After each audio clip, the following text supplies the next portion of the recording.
Hello everyone. I hope आप सभी लोग अच्छे होंगे। दोस्तों, आज हम जा रहे हैं यथार्थ हॉस्पिटल के पेशेंट अवेयरनेस प्रोग्राम में, जहां डाइट और एक्सरसाइज को लेके जो मिसकंसेप्शंस हमारे को होती है, वहां आपको इन चीज़ों को लेके थोड़ी सी क्लियरिटी मिलेगी। जो भी लोग एंकल यूजिंग स्पॉन्डिलाइटिस, आर्थराइटिस या किसी भी प्रकार के ऑटो इम्यून डिजीज से अफेक्टेड है, उनके लिए ये वीडियो बहुत इम्पोर्टेंट होने वाला है। अगर मैं आज के प्रोग्राम की बात करूं तो ये है Yatharth super speciality hospital Noida extension quarterly invites you to patient education programme organised by department of rheumatology and clinical immunology. तो दोस्तों, आज जो वहाँ होने वाला है, वहाँ पर 2 सेशन है, छोटे छोटे सेशन है, हाफ एन आवर्स के सेशन है। और इन सेशंस पे जो बात होगी importance of diet and exercise in patient of arthritis and auto immune disease. तो जो हम लोगों के मिथ्स होते हैं, जो मिसकंसेप्शंस हम लोगों को होती है कि हम लोग क्या खाएं क्या ना खाएं, डाइट और एक्सरसाइज के बारे में वहाँ पर बात होने वाली है।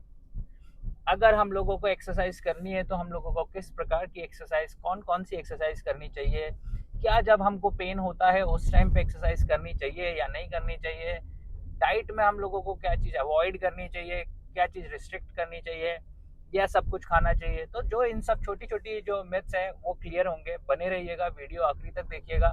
दूसरा दोस्तों, आप लोग ज़रूर ये चीज़ भी बताएं, क्योंकि ये एक बहुत इंपॉर्टेंट चीज़ है। अवेयरनेस, जो हमारी बीमारी को लेके जो अवेयरनेस बहुत कम है हमारे देश में, इस तरीके के प्रोग्राम्स, इस तरीके के सेशन ऑर्गेनाइज होने।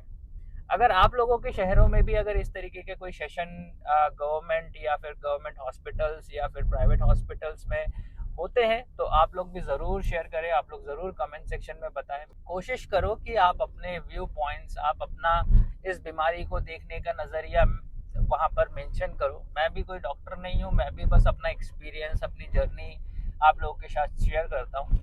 तो वही उम्मीद मैं आप लोगों से भी करता हूँ कि आप लोगों से भी मुझे बहुत कुछ लर्न करने को मिलेगा, और बहुत कुछ मिला है मुझे लर्न करने को, जो कि मैं आगे आने वाले समय में आप लोगों के साथ शेयर भी करूँगा।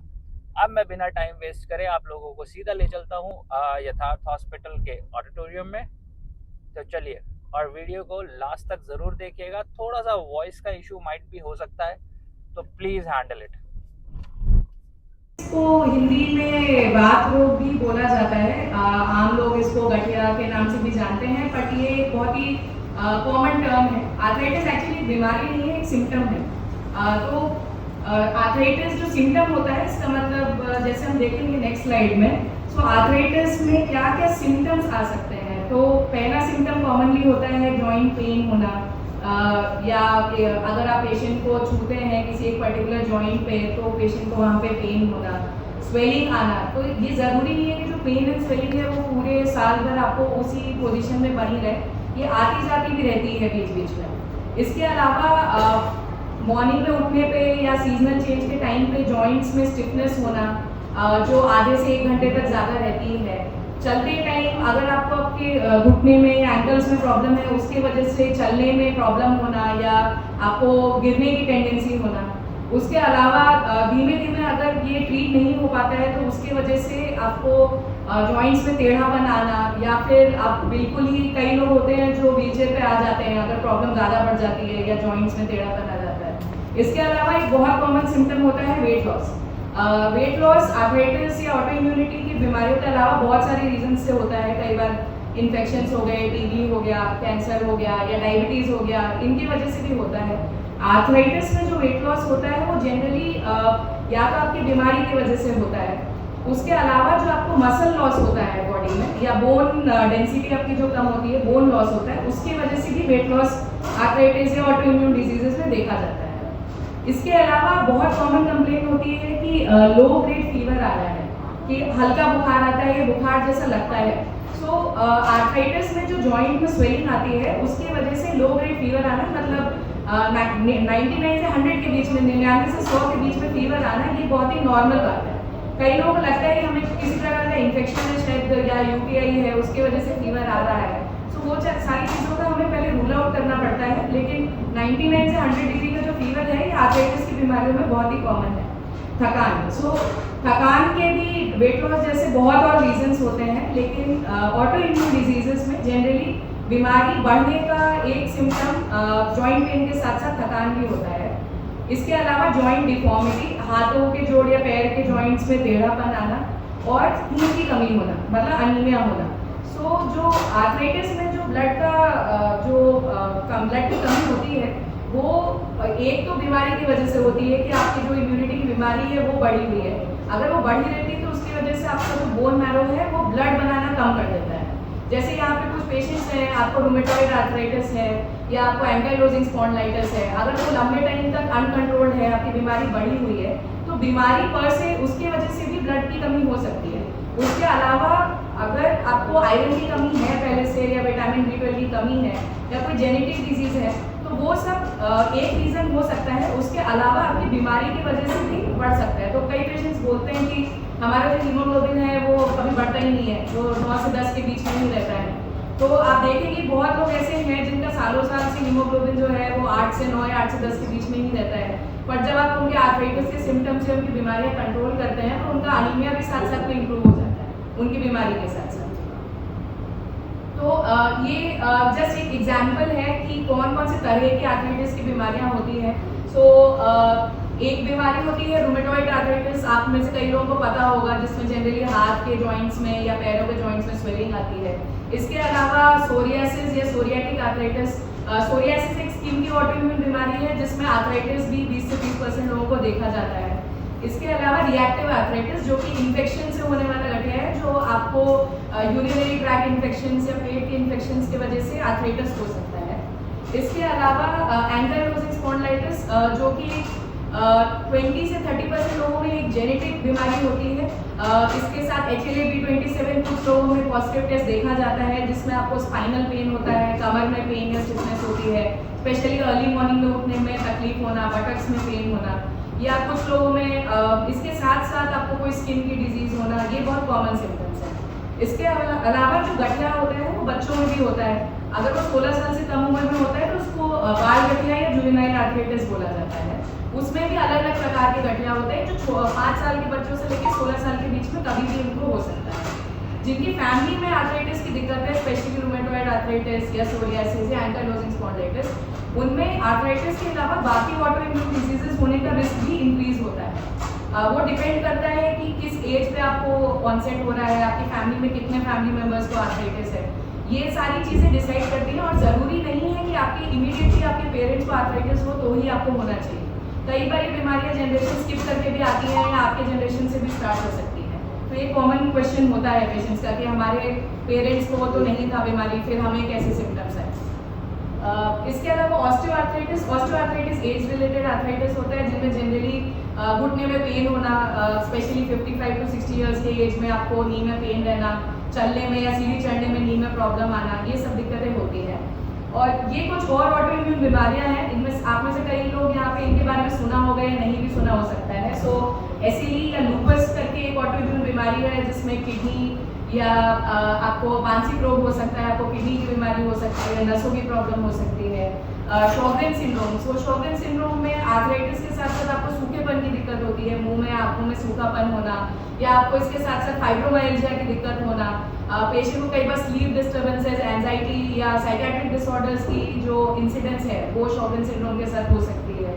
इसके अलावा जो वैस्कुलाइटिस या नसों का गठिया होता है, जिसमें अल्सर्स आना या स्किन में रैशेस आना, किडनी की प्रॉब्लम होना, स्क्लेरोडर्मा मसल की बीमारी, मायोसाइटिस या लंग्स की बीमारी ILD। इसके अलावा चिकनगुनिया जो इन्फेक्शन होता है उसमें कई बार हमें शॉर्ट टर्म के लिए पेशेंट को आर्थराइटिस की प्रॉब्लम हो सकती है। या सार्कोइडोसिस या इम्यूनिटी की बीमारियां बच्चों में होती है, जिनमें उनको उनकी ग्रोथ रुक जाती है, उनको इन्फेक्शंस होते हैं या उनको लंग किडनी की प्रॉब्लम होती है। तो ये जस्ट एग्जाम्पल्स हैं। जो आप यहाँ फोटोज देख रहे हैं ये सारी एक बीमारी की नहीं है, ये अलग अलग बीमारी में है। तो जैसे पैर में गैंग्रीन होना, अल्सर्स होना स्किन पे, या लंग्स में लंबे टाइम से सूखी खांसी होना, सांस की दिक्कत होना, इसके अलावा जॉइंट में प्रॉब्लम होना या आंखों में बार बार रेडनेस आना, आंखों में कॉर्निया की दिक्कत होना, ये कुछ सिम्टम्स होते हैं स्ट्रेचिंग एक्सरसाइज हो तो। इसके अलावा आपका लेट के आपके जो हिप की स्ट्रेचर एक्सरसाइजेस है वो आपके फिगर में मेंशन है। और हैमस्ट्रिंग जो आपकी होती हैं, जो आपके घुटने के पीछे वाली जो मसल्स होती हैं उसके लिए जो एक्सरसाइजेस होती हैं वो इसमें मेंशन है। ये आप किसी टॉवेल या दुपट्टे से भी कर सकते हैं या एक्सरसाइज बैंड्स लेके भी कर सकते हैं। इससे क्या होता है, जो आपकी मसल्स में पेन या स्टिफनेस की दिक्कत होती है वो एटलीस्ट आपको नहीं होगी। जो आपका जॉइंट का मोशन है वो प्रिजर्व रहता है। इसमें जो सेकंड स्लाइड में जो एक्सरसाइजेज है इनको स्ट्रेंथनिंग एक्सरसाइजेज बोला जाता है या स्ट्रेंथ ट्रेनिंग कई लोग इसको बोलते हैं। तो स्ट्रेंथ ट्रेनिंग जो होती है वो एक बार आपका सिम्टम्स कंट्रोल हो जाए आर्थराइटिस के, जब आप बिना पेनफुल मतलब बिना पेन के आप जॉइंट्स को मूव कर पाए, उस टाइम पे आपको after consultation with your doctor या फिजियोथेरेपिस्ट आपको मसल स्ट्रेंथनिंग एक्सरसाइज स्टार्ट करनी होती है। मसल स्ट्रेंथनिंग एक्सरसाइजेस में थोड़ा वेट्स लेके एक्सरसाइजेस करनी होती है। आप 0.5 से लेके धीमे धीमे या 1 kg से लेके वेट्स बढ़ा सकते हैं। ये इसलिए होती है ताकि आपका जो मसल लॉस हो रहा है आर्थराइटिस की वजह से वो प्रिवेंट हो जाए। मसल लॉस के अलावा बोन लॉस होता है वो प्रिवेंट हो जाता है। आपकी जनरल वेलबींग अच्छी रहती है। आपको जो मूड चेंजेस होते हैं वो बेटर हो जाते हैं। इसके अलावा जो कई बीमारियां हैं जैसे एंकाइलोजिंग स्पॉन्डिलाइटिस और मायोसाइटिस, उसमें ऐसा देखा गया है कि जो आपकी स्ट्रेंथ ट्रेनिंग एक्सरसाइजेस हैं उससे ओवरऑल आपकी डिजीज भी काफ़ी हद तक कम हो जाती है। तो ये जो एक्सरसाइजेस है ये आपके शोल्डर्स, आपके बाइसेप्स, आपके जो पैरों की जो मसल्स है उसके लिए कुछ एक्सरसाइजेस इस स्लाइड में मेंशन है। तो ये एक्सरसाइज का क्या इंपॉर्टेंस होता है, तो आपका वेट स्टेबल हो जाता है, आपका मसल मास जो है वो बढ़ जाता है, तो आपका वेट गेन में आपको इजी होता है। इसके अलावा आपको फ्रैक्चर का रिस्क कम होता है, आपकी गिरने की टेंडेंसी कम होती है, आपकी in general quality of life, आपका मेंटल हेल्थ काफ़ी इंप्रूव रहता है। और जैसे मैंने बोला मायोसाइटिस और एंकाइलोजिंग स्पॉन्डिलाइटिस में आपकी ओवरऑल डिजीज भी काफ़ी कम हो जाती है एक्सरसाइज के वजह से। ये कुछ जॉइंट स्पेसिफिक एक्सरसाइजेस हैं। सो नी की जो एक्सरसाइजेस है आप बॉल लेके कर सकते हैं या आप लेट के जनरली आप पैरों को अपनी तरफ खींच के कर सकते हैं। नी के एक्सटेंशन एक्सरसाइजेस होती हैं और पैरों की पिंडली की एक्सरसाइजेस होती हैं जो आपकी नी जॉइंट के आसपास की मांसपेशियों को स्ट्रॉन्ग रखती है। इससे आपका नी पेन भी काफ़ी हद तक 50-60% इंप्रूव रहता है। इसके अलावा ये कुछ एक्सरसाइजेस हैं जो फ्रोजन शोल्डर के लिए की जाती हैं और ये आप घर पे इजीली कर सकते हैं। इसके अलावा जो नीचे की साइड पे जो आपको एक्सरसाइज देख रही हैं इनमें से कुछ योगा में भी कराई जाती हैं, सूर्य नमस्कार वगैरह। इसके अलावा साइकिलिंग और स्विमिंग जो वाटर बेस्ड एक्सरसाइजेज होती है वो एंकाइलोजिंग स्पॉन्डिलाइटिस के पेशेंट्स को काफ़ी बेनिफिट करती है। अब सेकेंड हमारा जो टॉपिक है वो डाइट है। की चीज़ें या दही से हमारा जो जॉइंट पेन होता है ना वो बढ़ता है, तो क्या ये सही है कि ये गलत है? और कोई बोलना चाहेगा? यहाँ पर हमारे साथ जो पेशेंट्स हैं वो बोलना चाहेंगे कि मिल्क प्रोडक्ट्स या दही से बीमारी बढ़ती है, ऐसा लगता है क्या आपको? हाँ, सो बहुत बहुत कॉमन ये मिसकंसेप्शन है लोगों को, इन जनरल पब्लिक को भी, कि खट्टी चीज़ों से या मिल्क प्रोडक्ट से जो आपके जॉइंट पेन या जो सिम्टम्स होते हैं वो बढ़ते हैं। सो जितना साइंटिफिक एविडेंस है वो बोलता है कि ऐसा नहीं है। इन जनरल क्या होता है कि जिस टाइम पे आपको ऐसा लगता है उस टाइम पे आपकी बीमारी ऑलरेडी बढ़ी होती है। तो जो आपको जो सिम्टम्स आ रहे होते हैं वो जनरली पेशेंट को रिलेट कर लेते हैं कि वो खाने की वजह से हो रहा है या खट्टी चीज़ की वजह से हो रहा है, तो उसकी वजह से नहीं होता है। सो एक्चुअली जो मिल्क या मिल्क प्रोडक्ट्स हैं, अगर आपको लैक्टोज इंटॉलरेंस नहीं है, अगर आपको दूध के प्रोडक्ट से प्रॉब्लम नहीं है या एलर्जी नहीं है, तो उसका कोई हार्मफुल इफेक्ट नहीं होता है आपकी आर्थराइटिस पे। बल्कि जो कैल्शियम का रिक्वायरमेंट है वो आर्थराइटिस में, ऑटोइम्यून डिजीजेस में ज़्यादा होता है विटामिन डी कैल्शियम का। तो आपको अगर इन चीज़ों से एलर्जी नहीं है तो ये आपको नियमित तरीके से जैसा भी आप लेते हैं आपको लेनी चाहिए rather than avoiding it, क्योंकि आपको फ्रैक्चर का रिस्क वगैरह भी जैसे बढ़ता है। अगर आप नहीं लेंगे तो आपकी बॉडी ऑलरेडी डेफिशिएंट है, और डेफिशिएंट होकर आपको फ्रैक्चर का रिस्क बढ़ सकता है। सेकेंडली ये होता है कि खट्टी चीज़ें जो होती है, आपके संतरा हो गया, आपका नींबू हो गया, ये आपको नहीं खाना होता है आर्थराइटिस में। तो ये भी एक मिसकंसेप्शन है एक्चुअली कि खट्टी चीज़ें खाने से हमारी जो दिक्कत होती है वो बढ़ जाती है, क्योंकि जो सिट्रस फ्रूट्स होते हैं वो आपको फाइबर भी प्रोवाइड करते हैं। फाइबर से आपका डाइजेशन बेटर रहता है, आपको कॉन्स्टिपेशन की प्रॉब्लम बेटर रहती है, इसमें विटामिन सी होता है, कैल्शियम होता है। तो अगर आप ये नहीं खाएंगे तो इसकी डेफिशिएंसी से आपकी एक्चुअली जॉइंट की जो प्रॉब्लम है, खासकर जॉइंट में जो जॉइंट की जो मोबिलिटी है वो इफेक्ट हो सकती है विटामिन सी डेफिशिएंसी से। सो थर्ड है कि आपको प्रोटीन नहीं खाना चाहिए। तो ये बहुत बड़ा मिसकंसेप्शन है कि आर्थराइटिस की जो डिजीजेस हैं, कई बार पेशेंट्स आते हैं कि हमको वेट लॉस हो रहा है, फिर अगर आप उनसे पूछेंगे तो वो बोलते हैं कि हमने 1 साल से सारा प्रोटीन डाइट पे बंद कर रखा है, चाहे वो एनिमल प्रोटीन हो चाहे वो वेजिटेरियन प्रोटीन हो।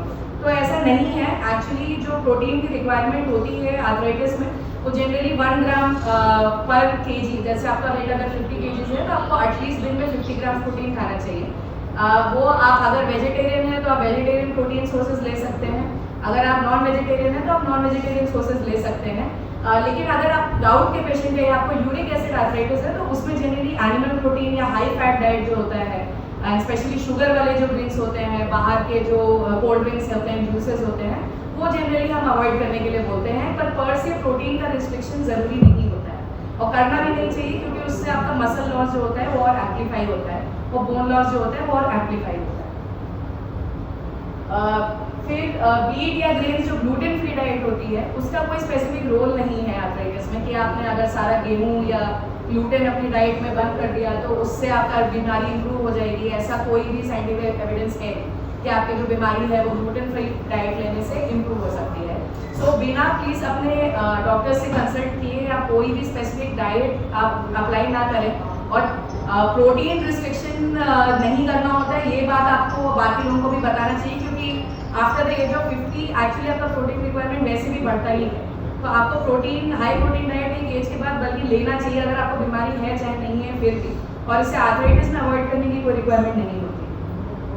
इसके अलावा जो हमने बात करी एक्सरसाइज, इसके अलावा अगर आपको चलने में कुछ प्रॉब्लम है तो उसके लिए आप व्हील चेयर या स्टिक का असिस्टेंस लेना चाहते हैं। अगर आपको कोई पैर में डिफॉर्मिटी हो गई है तो आप अपने जो ऑक्यूपेशनल थेरेपिस्ट है उनसे आप कंसल्ट कर सकते हैं कि आपको कोई स्प्लिंट लगाने की ज़रूरत तो नहीं है, आपको कोई शूज़ में इंसोल्स की ज़रूरत तो नहीं है। ये सब आपकी जो डे टू डे एक्टिविटीज़ है ना वो करने में आपको काफ़ी हेल्प करते हैं। जैसे आपको हाथों में टेढ़ापन हो गया है तो हाथों के लिए स्प्लिंट्स आती हैं, पैरों के लिए स्प्लिंट्स आती हैं, वो एटलीस्ट आप वर्किंग के टाइम पे आप यूज़ कर सकते हैं। इसके अलावा अगर आपको कोई मेंटल हेल्थ इश्यूज हैं तो आपको उसके लिए कंसल्टेशन लेना चाहिए। अगर आपको फिजियोथेरेपिस्ट आपके पास फैसिलिटी है तो आप उनसे कंसल्ट करके जो आपके हिसाब से एक्सरसाइजेज हैं, क्योंकि हर पेशेंट के एज के और फंक्शन के हिसाब से अलग एक्सरसाइजेज होती है, वो कॉमन एक्सरसाइजेज नहीं होती सारे पेशेंट्स के लिए। तो वो एटलीस्ट आपको एक बार कंसल्ट करके उनसे पूछना चाहिए कि आप कौन सी एक्सरसाइजेज है जो आपको करनी चाहिए, कौन सी है जो आपको अवॉइड करनी चाहिए, किस एक्सरसाइज में आपका पेन बढ़ रहा है, ठीक है। और दवाइयों के साथ साथ जो सपोर्टिव ट्रीटमेंट होता है वो भी ज़रूरी है। आर्थराइटिस और ऑटोइम्यून डिजीजेस में अलग अलग तरह की दवाइयाँ अवेलेबल होती हैं, तो वो आप कंसल्ट कर सकते हैं कि आपको कौन सी दवाई कितने ड्यूरेशन के लिए लेनी है। तो टेक होम मैसेज मेरे यही है कि जो ऑटोइम्यून डिजीजेस हैं वो क्रोनिक डिजीजेस होती हैं जो आपकी लाइफ क्वालिटी को इफेक्ट करती हैं। ये किसी भी एज पे इसका ऑनसेट हो सकता है, बच्चों से लेके 80 इयर्स की एज में कभी भी कोई ऑटोइम्यून डिजीज या आर्थराइटिस हो सकती है। जितना जल्दी डायग्नोसिस होगा, जितने जल्दी आप ट्रीटमेंट लेंगे उतने बेटर आउटकम्स आपको रहते हैं। और विद ट्रीटमेंट ये बीमारी लॉन्ग टाइम के लिए बिल्कुल ही नॉर्मल हो जाती है और पेशेंट्स नॉर्मल लोगों की तरह अपनी जो लाइफ है वो जी सकते हैं। आपके जो जॉब है, आपका जो ड्रीम्स एस्पिरेशंस है, आप वो उनको परस्यू कर सकते हैं।